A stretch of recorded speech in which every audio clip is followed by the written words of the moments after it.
দর্শন করালো।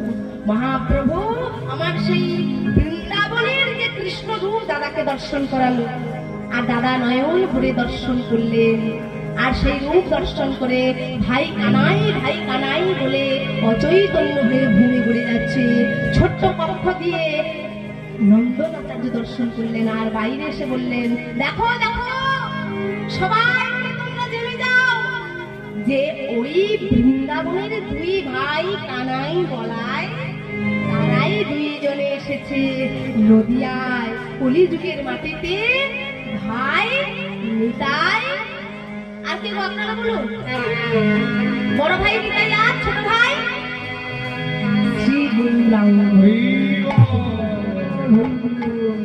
সবাই মিলে আমরা দুই জনার জয়গান দেব। জয় জয় সুন্দর গৌর নিতাই, জয় জয় সুন্দর।